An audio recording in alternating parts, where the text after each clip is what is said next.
back to Days of the Dead. Always wonderful to have you. Thank you. As I told you last time, I had a I'm just confession. cheating on myself. I had a confession that I had not seen your movie all these times I Oh, watched it. And I finally saw it. I watched it again and I loved it even You more. watched it again? Yes. It was a You're a rush. sucker. It was a rush job the first time. To say that I didn't see it. When I go down, I'm just going to sit down and pay attention and take it in. And I liked it even more this time, so That's good. thank you. Alright. Well, thanks. Now, obviously, Evil Dead is a whole, it's such a powerhouse of a franchise. How does it feel to be a part of such a pivotal franchise and be a part of the Evil Dead family? It's great. I was really scared at first because you want fans to like what you're about to do and you don't want to disappoint people. So it was a whole mix of stuff. A little bit scared, a little bit apprehensive, but also really excited. Yeah, because it's an honor to be a part of, obviously. Do you remember the first scene you shot? Yep. It was the very first scene that you saw me in the film, where I'm messing around with a soldering iron and my teenage daughter Bridget is hounding me about her t-shirt. Do you remember the last scene you shot? Oh, yeah, when my face got kicked into the wood chipper. How was that for you? How long did that take? The entire film or the face getting kicked into the wood chipper? The face kicked into the wood chipper scene. Well, that's kind of hard because that last sequence with the Marauder is all kind of one big scene. It's just one really long sequence, and that was filmed over a few weeks. How long did the entire film take? It was 3 months of filming with a 2-month lockdown in the middle of that. So it ended up being, I was in New Zealand for 6 months. 3 total active films. 3 total of active filming. I was there for a month before we started filming. Yeah. Were you a fan of the Evil Dead franchise before? No, I wasn't. I had never watched any of the Evil Dead films because I'm a chicken. But then when I read for the film and found out that Lee wanted to meet with me, then I watched the originals. Yeah. So, since you are a chicken, were you afraid when you watched them, or did you say this isn't that bad? It wasn't that bad. Yeah. So I was like, oh, I could watch these sooner. Yeah, it wasn't that bad. I think as well, modern audiences are much more desensitized to horror, so like I feel like horror has to keep sort of pushing boundaries to impress people and to be original. And I think the first Evil Dead, well, really original in nature. Obviously times change, so I wasn't that scared of them. Did you watch the first remake they did as well? Yep. Yeah. How was that one for you? That was pretty graphic. It was. Yeah. Yeah. Do you feel that it was graphic? You get so graphic because we are desensitized that we've been seeing so much all these years? Yeah, I do. Yeah. I do think that things are kind of ramping up. Yeah. For sure. To keep up. Yeah. Amazing. So as a chicken, as you said, what's the scariest movie you've seen? Hereditary. Yes. Wow. Oh, it's so right about that movie. What wasn't frightening about that one? I was just so scared, and I was on my own watching it at night time. It was really dumb. Yeah, bad idea if you're already a chicken. Not smart. No. And texting a friend just going, what am I doing to myself? It was, and I fully didn't expect her on the ceiling then. I jumped and I didn't sleep very well that night at all. No.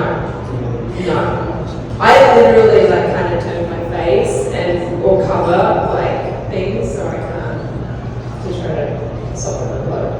Does it work? No.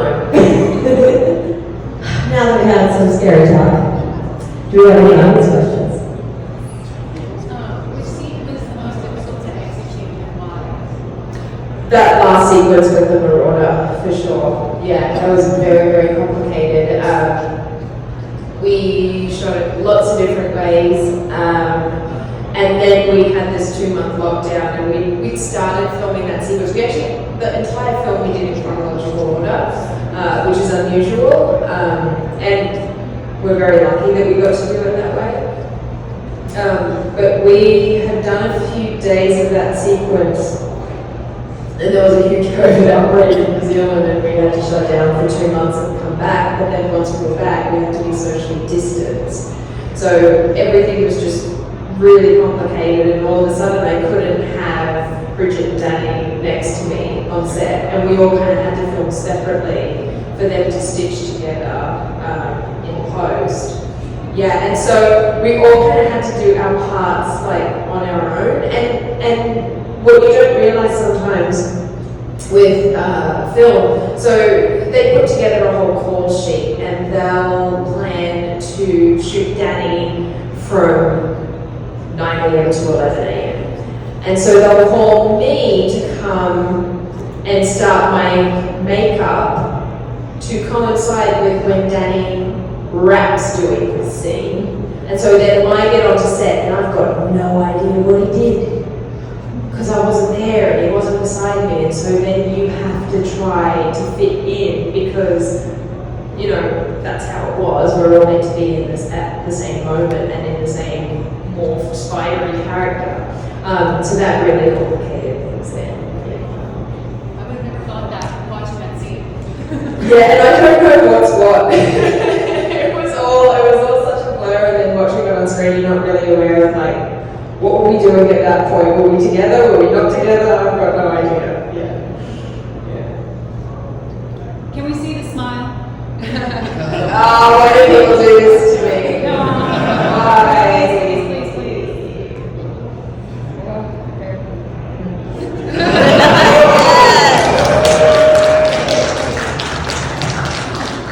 Did you develop that smile, or were you instructed to give a creepy smile? I just have a big mouth. I just I fully think that's, you know. No, I'd like to think that I was cast for my performance and how I act, but I also think a big part of it is how big my mouth is and how sharp my cheekbones are. You have a very Julia Roberts-esque smile. Oh, that's flattering. Yeah. No, it's really. Don't you agree? Oh no, it is. No, I meant it. It is very flattering. I mean, I'm not sure I agree, but. Well, I think it's true, because you're all teeth. And you both have beautiful cheekbones, and you know. Yeah, that's lovely of you to say. Yes. And that's the best. Did Bruce Campbell give you any advice for the role? Sorry, who just spoke? Because I thought it was. Oh, okay. Hi.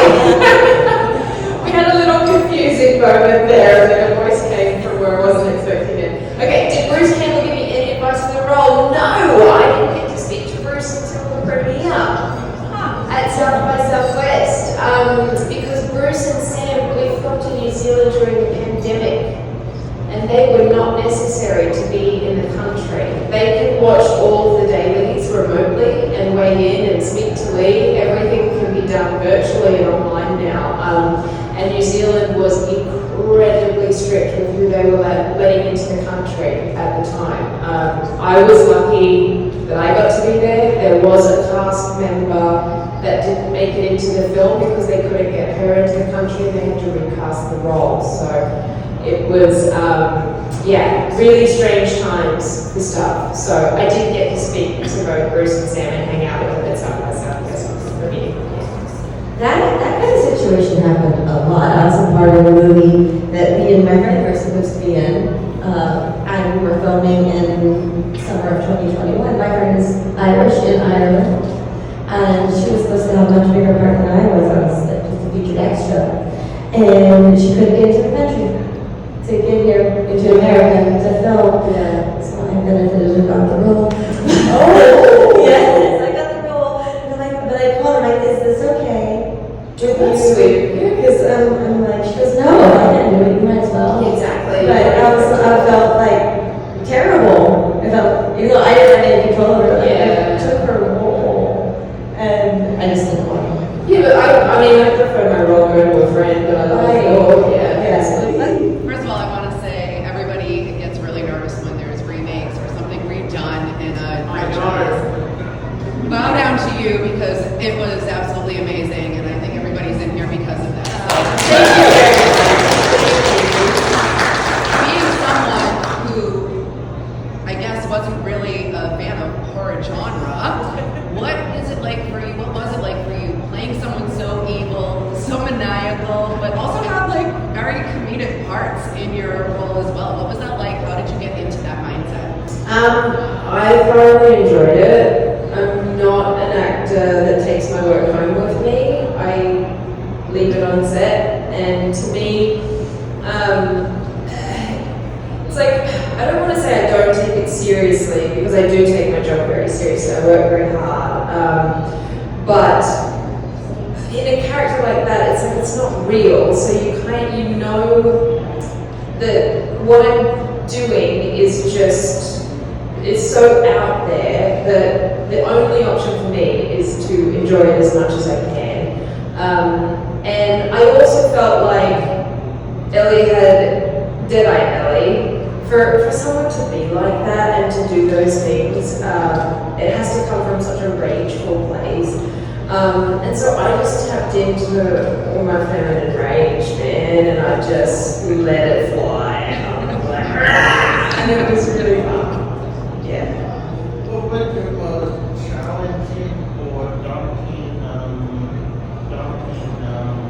challenging role with rather than on that? In Evil Dead Rise, or any role that I've had? Yeah, in the last one. Okay. Right. The most challenging thing I did? Yeah. Okay. The vomit. The vomit. Because it was, I hated it. I really hated it. I'm not gonna lie. Everything else, like I could deal with the blood and the prosthetics and the stunts, that was all fine. Fine. But the vomit was just the most disgusting thing I think I've ever done in my life. And I really wanted to actually vomit. Yeah, I hated it. Want to share with us what that process was? Sure.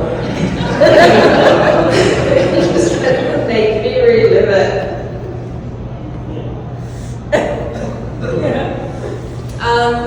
So it's Evil Dead, and everything is done practically.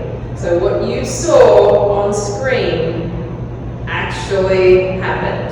That volume of liquid came out of my mouth, and it was out of my mouth. It wasn't like the camera's here and they shot it out here. They have a tube, and the tube comes up and it has a mouthpiece that's in the back of my mouth, and they force this awful liquid, and the liquid is like,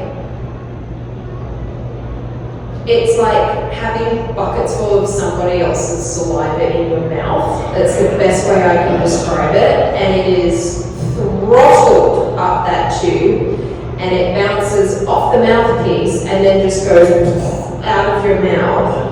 And the force that's happening, and the vibration, and the mouthpiece back in your mouth, and the gag reflex, the whole thing is fully disgusting. And like, you actually see my eyes kind of like, and that's really what happened, because I hated every second of it. And they were like, it's going to be a one and done shot, and it's never a one and done shot. And we had to do it multiple times, and I was like, oh.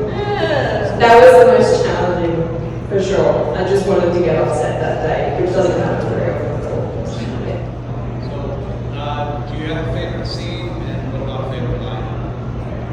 My favorite scene, I would say everything through the peephole, both to film and also to watch. I think Lee was really original with that whole sequence of stuff. It was wonderful, and Stuart Thorpe, our stunt coordinator, the way he had sort of choreographed all of the fight stuff and getting shot, and the timing of that was all really fun to do and really fun to watch. And my favourite line is "I'm free from all titties and parasites." When you give an assessment, your voice changes. Is that you talking or how?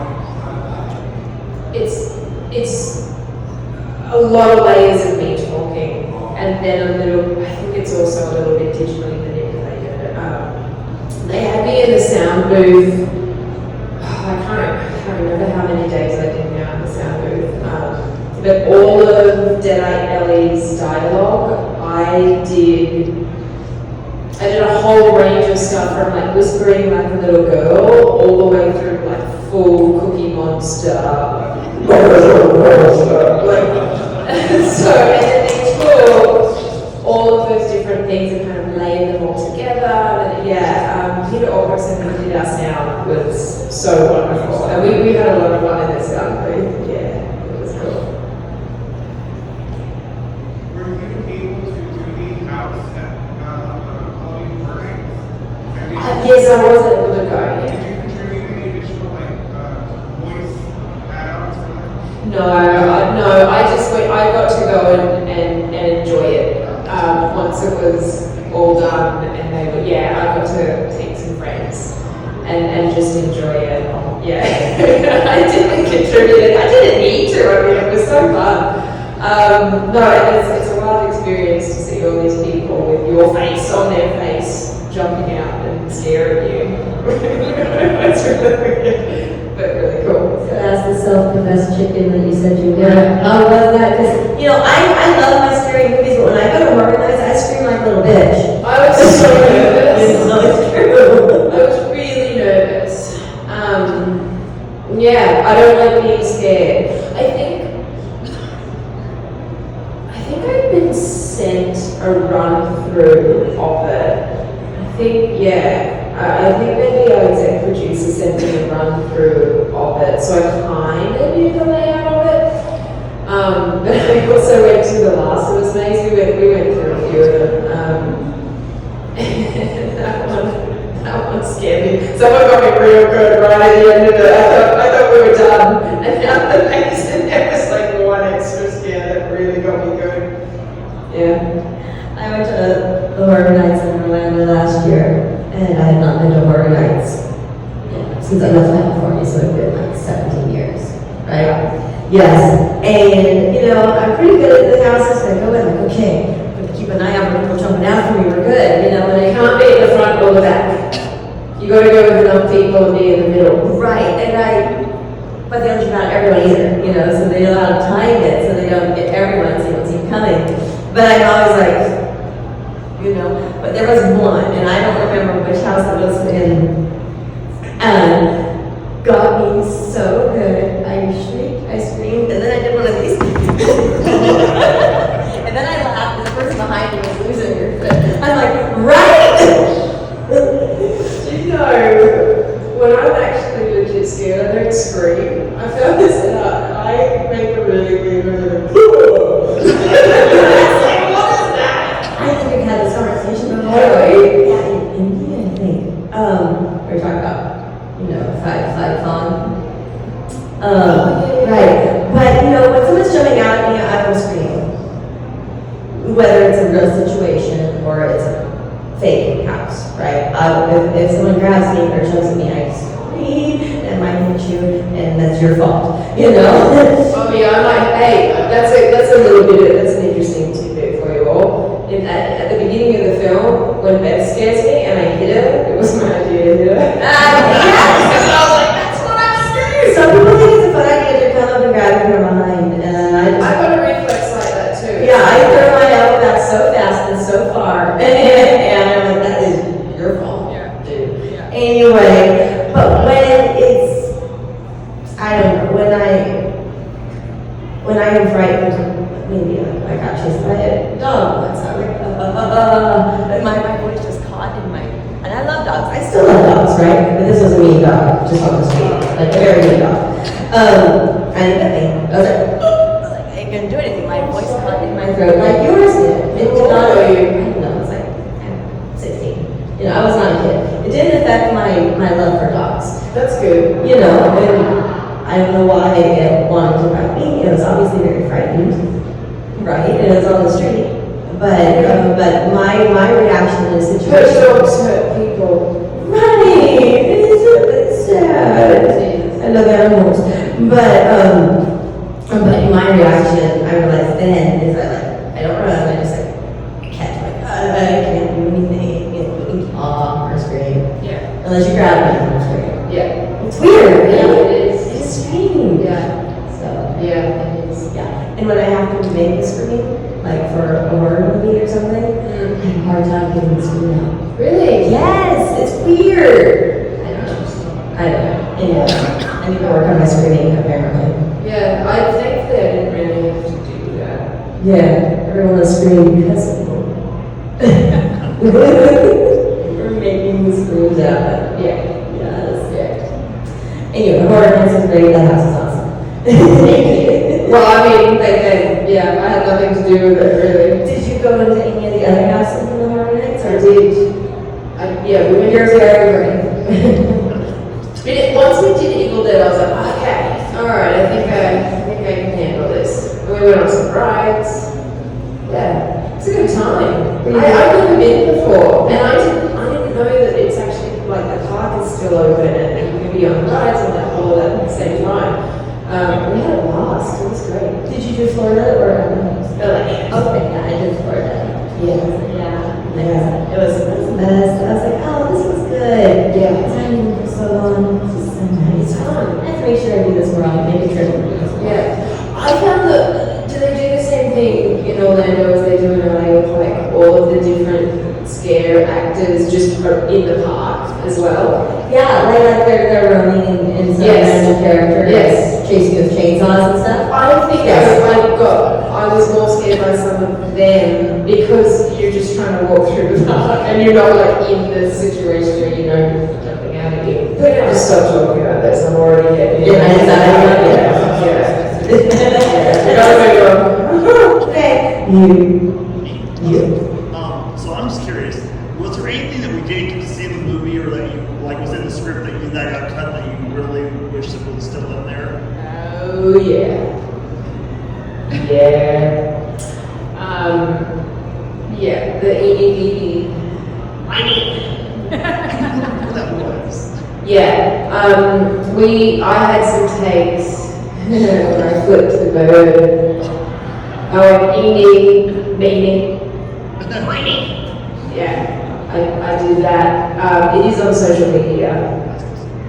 I leaked it. Because I really did wonder when I watched the movie exactly what that scene was. I was like, where is the ED? You might know. They got it. No, you know what it was, and I agree with the decision, is that it made it a little bit too funny and less scary. There. Yeah, that's why. Did I see that in the back? Yeah. Did you have any difficulties working with the children out of neighborhood? No, not at all. Gabby was 15, and you're working with a 15-year-old, and like they're savvier than you are. She was great. Nell, our youngest, Nell didn't read the entire script. She knew her lines, and we would take her through everything. Also, when you're making a film, like you know everything that's going to happen. You've rehearsed it all. We had Nell come in and see some of the makeup process so that she could see just how fake it all is and that it's not real. And we never had her see me on set for the first time because the set was really quite dark. So we would have her see me in like bright light before we would go on to set together and have a little chat. And she was a real trooper, was fine with it. She knew it was all contained.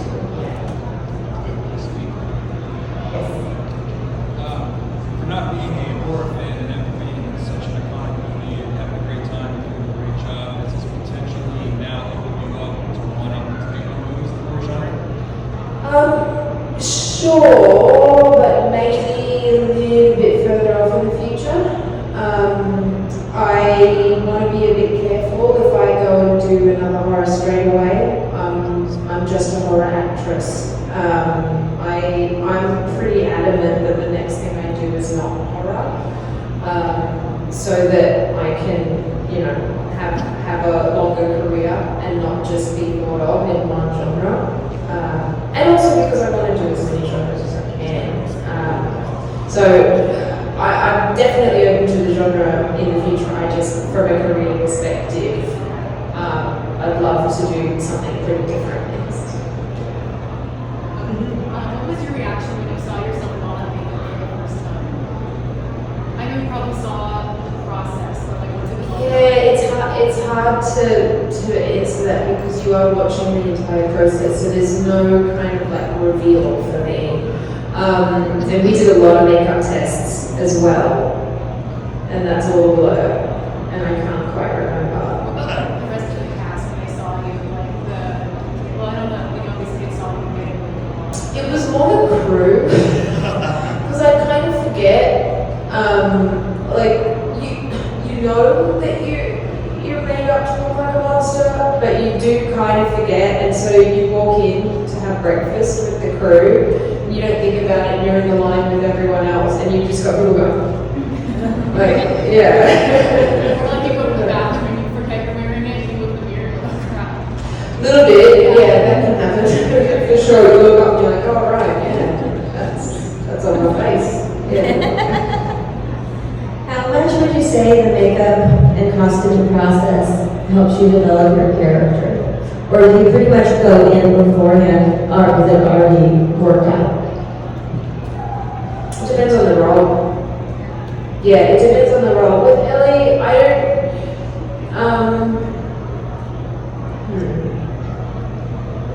gosh, my memory, because it was a few years back now that we filmed.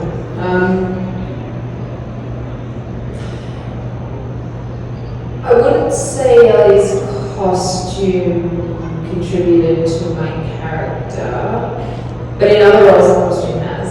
So, you know, oh god, it's so case by case. The makeup for Ellie, So you don't have like a process that's like one size fits all, or this is how I do my thing to find my character. no, I've got all different kinds of ways to get into stuff. Yeah. There probably is some kind of consistent process that maybe I'm not as aware of. But I like to try all kinds of different things.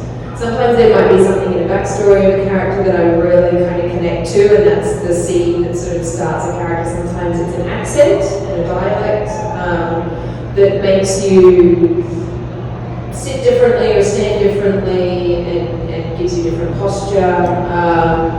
And then sometimes, like with Ellie, it was, I think her movement, just coming up with her movement, the little twitches and stuff. And I had a whole playlist of music, and I think that was kind of the basis for Deadeye Ellie.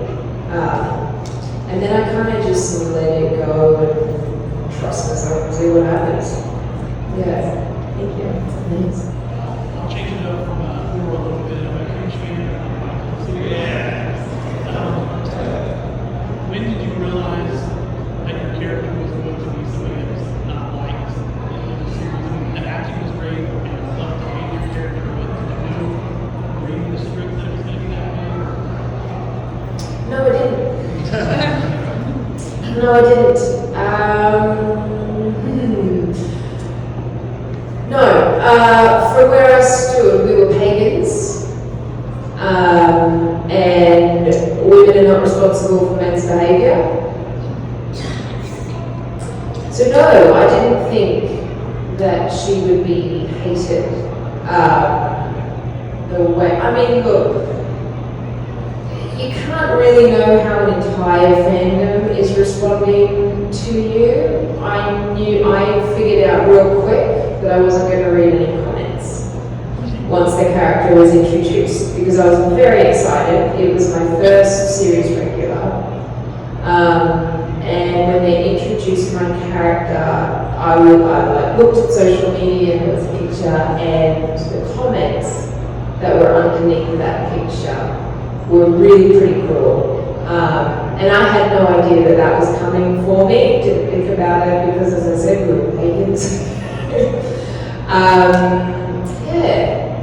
So that was kind of the first insight I had into what was potentially about to happen. The acting was great. The character. Thank you. I love to hate the character just because we're the inside part of the basic I blame myself. Actually, kind of touching on what you just talked about, since you are on social media, and thank you for posting a lot of things that you do, especially behind the scenes photos. How do you, I guess, navigate that world? Because there are so many, you just want to say the negative things or whatever. How do you navigate that? Don't really read a lot of comments. It's wild to me that my role on Vikings could be so hated, and yet I can play a mum who turns on her children and becomes a homicidal maniac and be embraced. It's a really bizarre thing to go through, and it shows you how a funny line of dialogue can really change people's perception of something. But yeah, with that stuff, I just don't really read a whole lot of comments. And look, that's not to say, like, people don't really come to my page and dole out hate. That's not a thing that happens very often. It was more like on the show's social media. That's where I saw mine, and I was like, oh, I'm staying away from that. So it's like stuff like that. But I want to have a really healthy relationship with social media. It's a business tool for me. I should be posting more and I don't, and every now and then I'm like, oh, I should post something. But I kind of will do that and then just close it and leave it. Because those apps are designed to make you stay on them and to get dopamine hits and get like chemically addicted to them. And I would prefer to read a book. So. Who's your favorite author?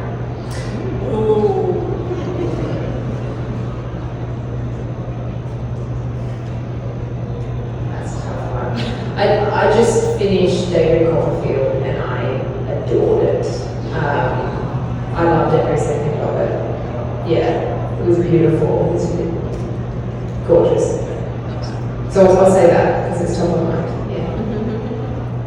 What was it like preparing for all the stunts that people did?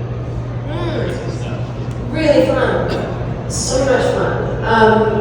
Because I hadn't really done much of that before. At all my role on Vikings, I didn't get to do stunts. I sat on the throne. Everyone else got to run around with swords and shields and stuff, and I just sat on the throne. I loved it. And it's a fun new challenge to combine, like, I feel like it's using both sides of the brain at the same time, because you have to be so accurate and time things all at the right time and remember, and it's kind of like doing a dance. So you have to be really aware of that, and because you don't want to hurt people. And then at the same time, you need to perform well while you're doing it and get like the right emotional beats while it's going on. And it's a bit like rubbing your tummy and patting your head at the same time, but really fun. Yeah, loved it. How did you hold on to the ceiling in the one scene where you jumped out of the water? When I was 9, I had this spider that bit me.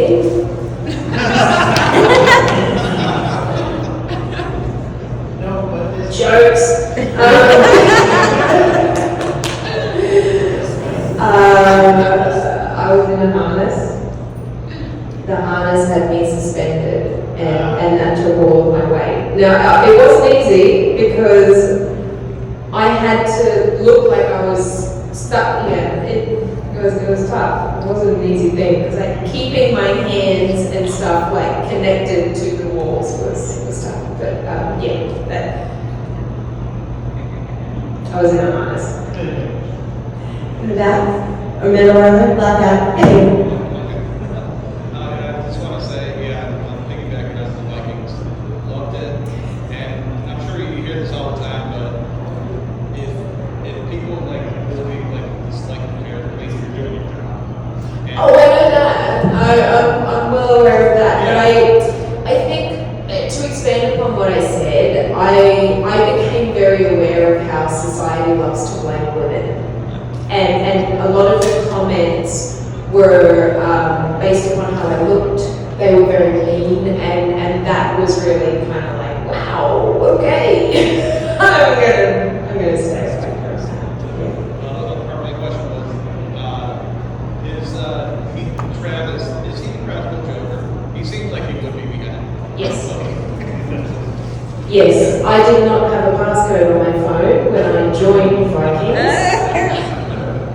And very quickly into filming, I learned you got to put a passcode on your phone.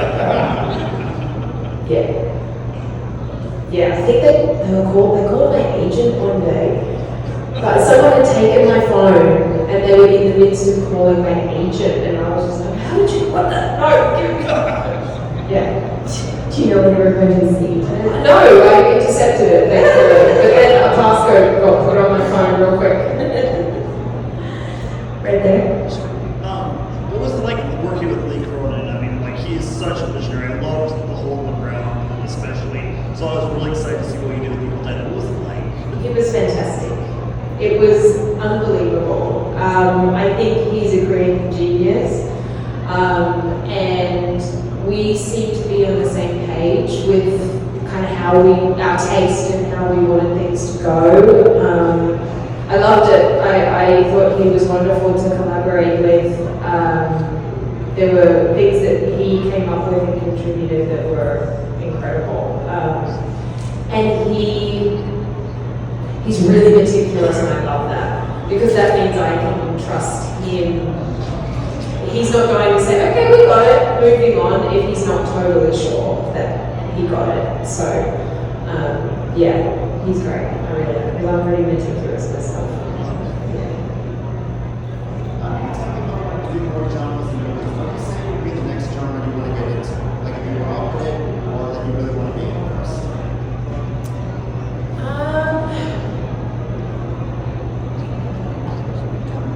Sorry. That offers you a job. I'm just saying.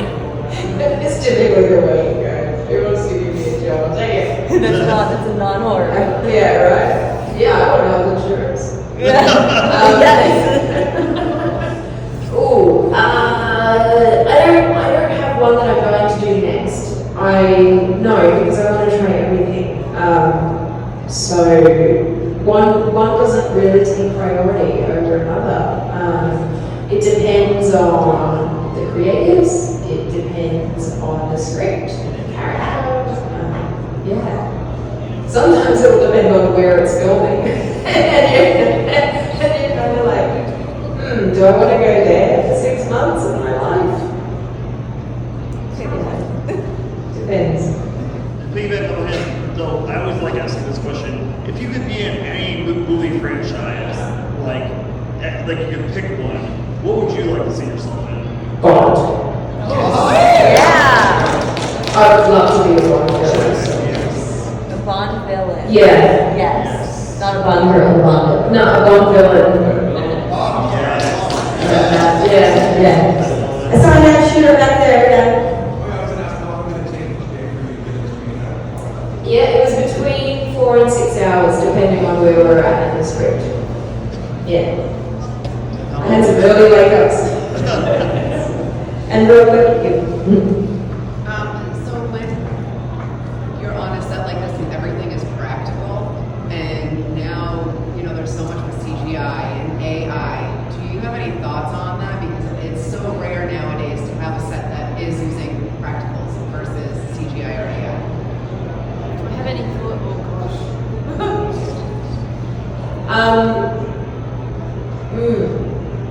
I mean, when I'm watching something as a viewer, I love practical. I really enjoy that. Sometimes CGI CGI is what you've got to do to have certain things happen. I guess I don't like when a film is really packed with CGI.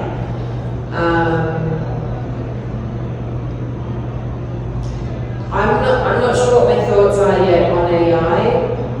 I don't think I know enough about it. I'm pretty terrified of it in a lot of ways. Like, I read an article the other day on a new scam. Someone got scammed because they like recorded somebody's voice and then of their daughter or something. Did you hear about that? Yeah. Like that terrifies me. They're saying to have a safe word with your family now. It's as technology advances, I feel like the bad guys are also I don't know, man. Sometimes I just kind of want to go back to the 80s, and, you know. Yeah, terrifying. All right, random question for Summer. Oh, here we go. I got fun with this time, don't worry. Oh my God. I always hear something really bizarre at her that she's not expecting. Okay, are you ready to stretch that? Ready? If your career had a theme song, what would it be? Oh, jeez. Hold on. I don't want it to have one theme song. If your career right now would have a theme song, what would it be? Bohemian Rhapsody. Okay. It's all over the place. I don't know. I love it. Yeah. And it's very long. Yeah, and about it either. It's very long and all over the place. Okay, everyone give it up.